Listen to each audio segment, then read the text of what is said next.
Welcome to the Science Show. Today I'm talking to Professor John Stewart about the solar system. So, Professor, tell me about the solar system. Where's the best place to start? With the Sun, of course. The Sun is at the center of the solar system. It's also the biggest object in it.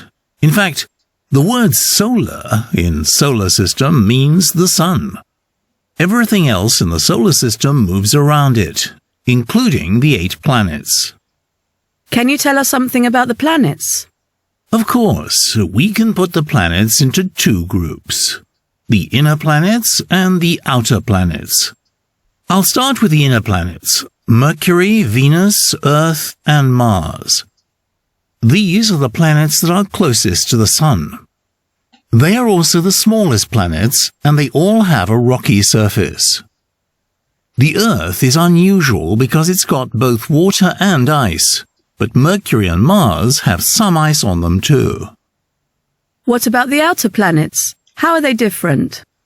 The outer planets are Jupiter, Saturn, Uranus, and Neptune. They are great big balls of gas, and they don't have a solid surface. They can also be very stormy places. On Jupiter, there is a huge storm that is hundreds of years old. And on Neptune, the winds can be faster than 1,000 miles per hour. Many of the planets also have moons, don't they? Can you tell us about them? Well, the Earth is not the only planet in the solar system with a moon. The outer planets all have over 10 moons each. Jupiter has the most with 67. They are not all as empty as the Earth's moon, though. We actually believe that one of Jupiter's moons has a sea with a thick layer of ice on top. So we've talked about the Sun, the planets, and the moons. Is there anything else in the solar system? Yes, there are asteroids.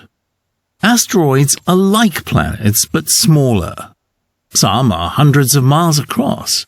Others are only a few meters wide. Millions of these asteroids move around the Sun between Mars and Jupiter. There's also a large area of asteroids further out than Neptune. 4 asteroids are so big that we call them dwarf planets. Scientists will probably find hundreds more dwarf planets in the future. That's fascinating, Professor. Stay with us, listeners, and we'll be right back after the news.